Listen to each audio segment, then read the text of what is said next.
Obsession, and I kind of want to talk about it a little bit more. So, I wanted to go through some very big theories out there about the movie, about its own plot, its own characters, and what people are saying online, and what some theories people came up with. And so, let's just get right into it. So, one theory I want to go over is the cat theory, which is very popular on Reddit and TikTok. So, there's this one post posted on the Obsession movie Reddit forum. This is posted by Meandering Penguins, and they present the cat theory that it's a bit of a stretch, but everyone I've told this to can see it as well. If you watch the movie knowing it's not a possession movie, it seems like Sandy's soul is what took over Nikki. And they explain some of the reasons why, such as the scene of her watching Bear sleep, separation anxiety, the movement, like she has a cat-like flow to them, and then the suicidal monologue. Why would she describe dying unless she actually had experienced it? And then the Sandy witch. Cats will bring their dead prey to their owners, and so maybe Sandy had done this so that she can show him affection. There's like several different mannerisms as well, is Nikki is awkwardly staring at or analyzing Bear, such as a cat does with a human. Theory is pretty good, pretty well done, and is very plausible. I think that what does it for me, what does not hold a lot of weight, is when the whoever is possessing Nikki, it presents Bear with, the cat sandwich, and I don't know if Sandy would have done that. There is this one other theory that I've heard that, gives some explanation to this, where the real Nikki could have been cooking the cat's dead body because she knows that the cat is inside. And so the one who actually made the sandwich was real Nikki. That's why the photo of her with not Nikki is shown. So maybe the real Nikki does have a lot more control over the body than the cat does. So that might be one theory that I think is very plausible. I also just think that it could be the entity that possessing um, Nikki is trying to mimic Sarah because that's all they know because they don't know how to be human, and so they try to mimic what he loves the most, which is his cat. That could honestly be the explanation for it, rather than it being his cat itself. Like it all could just be a coincidence in how like the cat in how cats act. Separation anxiety is just a coincidence. I think it's can be a reach. Like, she used the bathroom on herself because Bear told her to stay right there and to act normal all day. I feel like Nikki isn't able to understand what normal people do, and so she just, like, as an entity, she is just clearly doing whatever she thinks is normal, whereas the real Nikki inside her is trying to fight its way out. So there's just a second theory, and it's pretty interesting, and I think it does hold a lot of weight. This was posted by Chance Librarian 828, and they said that I wonder whether the new Nikki is, in some sense, childlike rather than a romantic partner, and whether the wish causes Bear to become a substitute father figure rather than a lover.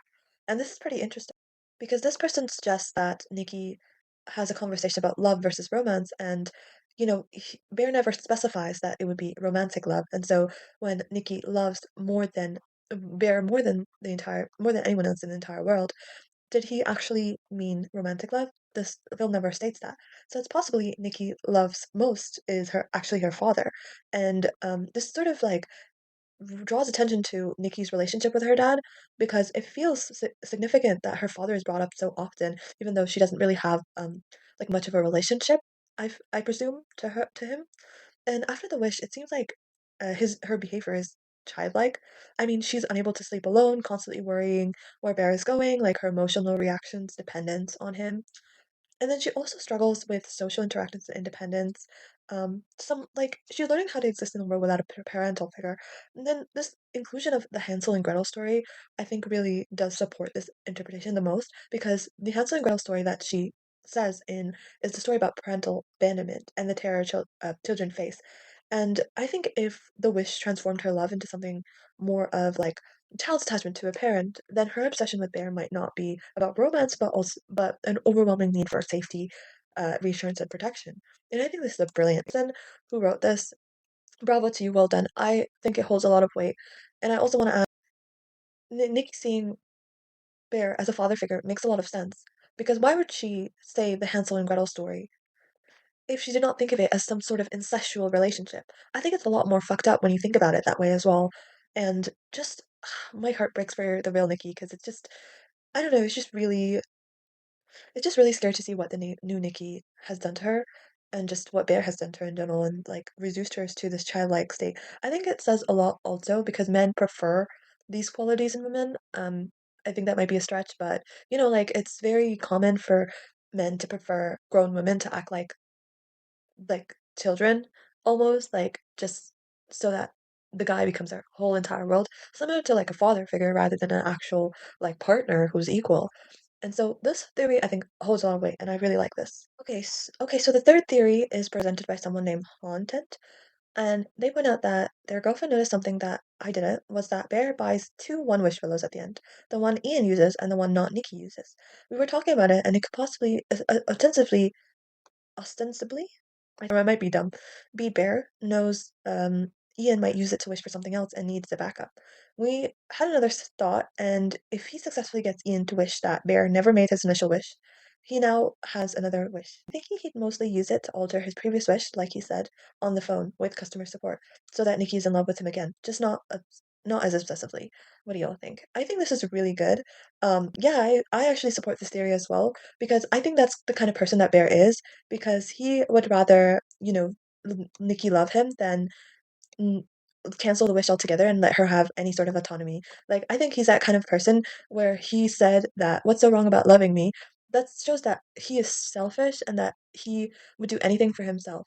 And so, by the possibility that, if Ian wishes Bear had never made his initial wish, he would just probably wish for the same thing again, but alter his wish to make it sound a little bit more like, I guess, like he wants Nikki to love him in a less obsessive way, and that would be, like, his ideal thing.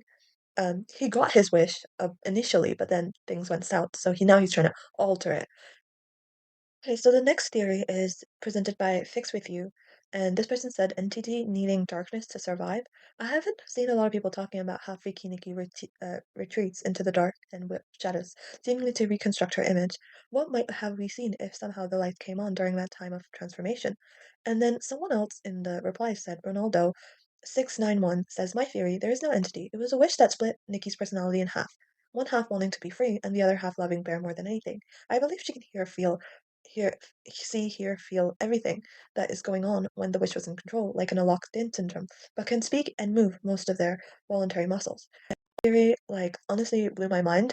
I think the second theory holds more weight than the first one. I could see the first one because, as you might know, like the scene where she was in the darkness, her face was really decrepit. Like it was very aged, it was very deteriorated. She didn't really look like Nikki, so I think that could hold some weight. But I just think that it's the entity corrupting her, and even in the lights on, like the darkness was just the ambiance, like the energy that the film needed in order to convey the horror of it and like the stylistic choices that the film made. But then I think the second theory holds more weight because Nikki's personality being split in half um could be like more plausible because there needs to be someone that fulfills that wish and there needs to be the real Nikki who is or like the Nikki that was there before who is in a locked-in syndrome basically. And like the splitting of consciousness I think is very like rather than a possession is something that is not as much talked about in the theories of obsession. It's mostly described as possession rather than like a splitting of consciousness. I think that's pretty interesting to think of it that way, because it's like a deviation from what we really know from horror and the classic tropes of horror. So yeah, that would be really interesting to explore, I think.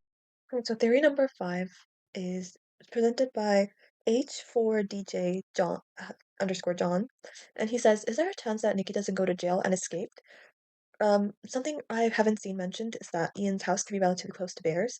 When Bear gives him a ride home, he says we're neighbors. In my mind, I like to imagine Nikki leaves the bodies behind, goes to Ian's house for some reason because it's close, and then finds all the money, which I think is more to have not disappeared after he died. And maybe Nikki finds the $1 billion in the broken wish willow near it, and then puts two and two together. Maybe she gives 1 million to the homeless dude she gave $20 and asks him to make a wish to make everyone forget about her involvement with Bear and friends or something to that effect. I think this is wishful thinking, but honestly, I would love for this to be the case. I would honestly like I don't think a sequel to this movie would be a right idea because the movie itself is just so spectacular that I don't want them to ruin it with a sequel. But I honestly think that this is what I'm gonna go with because I really want Nikki to survive and be happy and thriving after all that. I just think that it wouldn't really work because the One Wish Willow would need to prove that it works. Maybe like she can put two and two together and maybe she can make a wish. herself or maybe like get the homeless person to do it. I really do want a happy ending for her, but at the same time, it's like I don't know, like framing Bear for everything has a pretty good chance, decent chance of working. But then like she needs a good alibi. She needs like everything like she needs a good defense attorney, like because her DNA evidence, all of it, like proves that it was her. And other than magic, like she has no explanation. So she's gonna spend the rest of her life in jail. I think that will be the most likely scenario. Or a psych ward if she's lucky. Maybe she'll go to a psych ward and get out when she's well. But yeah, she's probably gonna spend the rest of her life in jail. Sad. Okay, so the sixth theory is presented by Royal Roulette. And they say that what would happen if you wish for more wishes? This is just a really fun one that doesn't really have to do with Nikki, or Bear or the characters. It's just like the one wish willow kind of thing. Like if you were really specific about your wish, like what would happen if you made the cliche like I wish for more wishes or something like I wish one wish willow could grant me multiple wishes. What do you think would happen? Like would that essentially hack the basic rule? And I think um like someone points out that it wouldn't work because there is actually a marketing website that is called onewishwillow.com. And if you visit that website under the FAQ on the website, it states that it cannot grant wishes involving time manipulation, resurrection, mortality, or creating more than one wish willows. And so basically, that just answers the question that it really can't because the phone says it can't. So yeah. So the next theory is presented by Jackie underscore Daytona 1991. 1991, I mean. And this had a thought. This is more of a thought and a reflection rather than a theory, but I'm going to read it anyway because I found it interesting. Is this movie a horrifyingly accurate depiction of how unhealthy a relationship would be if your romantic partner was literally the person you loved more than anyone else in the world? As a romantic practicing therapist, I have a lot of conversation with my clients in relationships about unhealthy attachment, enmeshment, and codependence. In these conversations, a lot of people say things like, but they are my favorite person on the planet, and or I've never loved anyone as much as I love them. Is the real horror of obsession that it actually demonstrates what it would mean to think about a romantic partner in that way? I'm very open to be challenged on this take, but I think it's at least worth entertaining. It is very unhealthy in the way that we as a society want someone to love us, like or like to find our soulmate and to love something more than the entire world. Like the feeling of love is meant to be like a happy thing. It releases dopamine. It's a great thing. But then at the same time, it's like really want someone to love you more than anything else in the world. They do really want someone else to like abandon all sense of selfhood, all sense of autonomy, like give up all of their things just for you. Like do you want that sort like some people do, which is weird to me because I don't know if I could handle someone being that obsessed with me, someone being that fixated on me when like I need you to have your own interest. I need you to have your own world. That way it wouldn't be like the relationship wouldn't be suffocating and the relationship wouldn't be based on like it would based on mutual partnership, equal partnership, rather than like one person completely obsessing over on the other person. It just yeah, it's um very good take. Another theory presented by Radtoria is what do you imagine happens next? And I'm choosing to believe that Nikki will not take the fall for anything she did as Wish Nikki, and that the police will name Bear the perpetrator of her injuries and the murders. I think Nikki is smart enough to know that no one would believe the truth, and that she would need to fabricate an alternative explanation.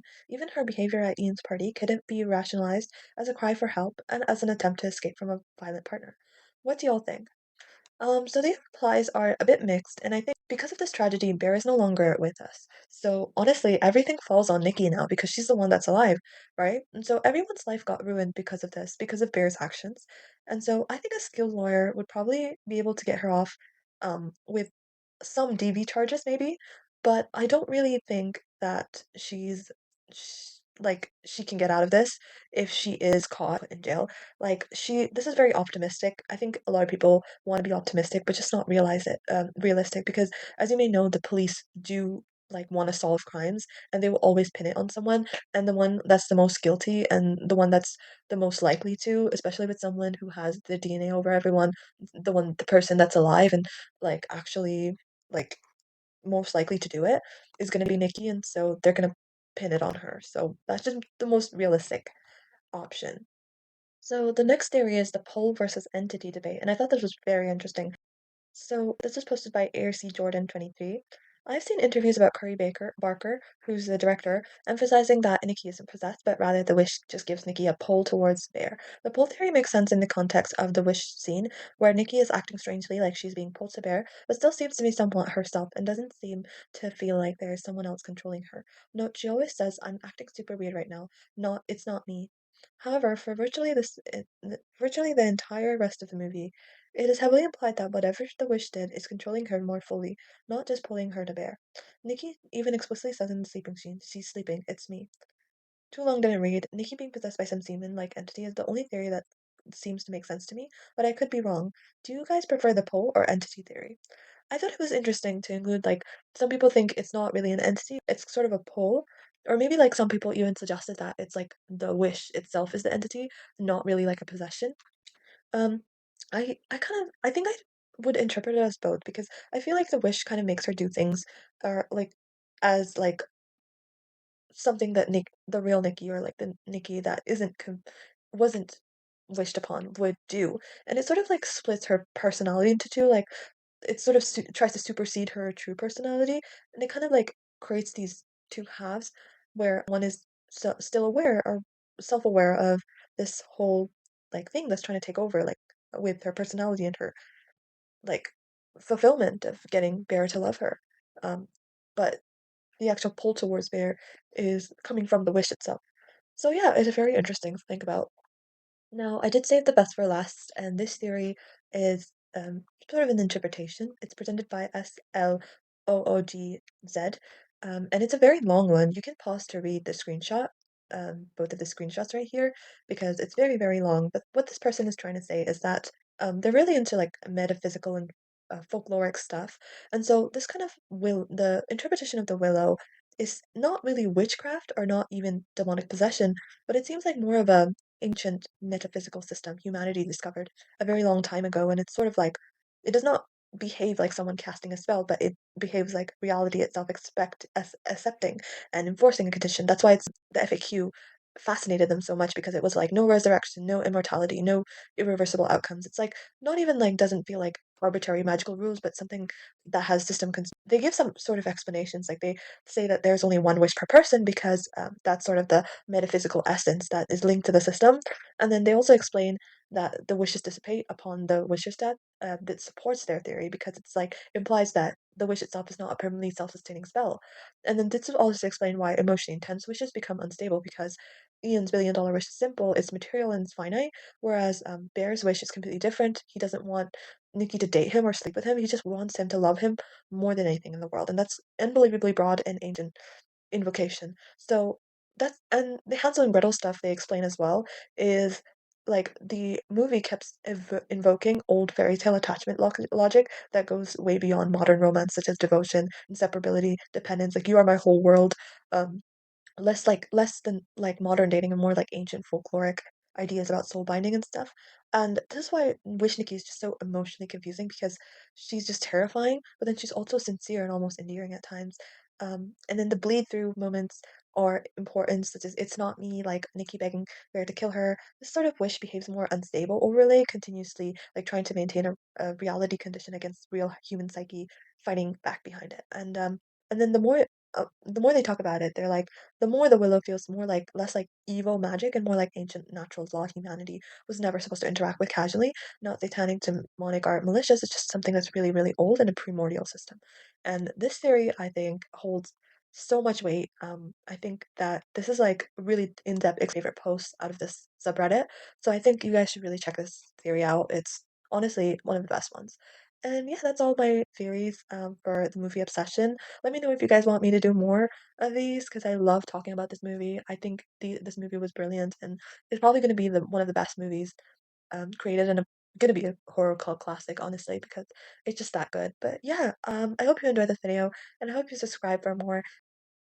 I post more content about movie reviews and analysis, so if you'd like to check that out, please check out my channel. Thank you, and I'll see you later. Bye.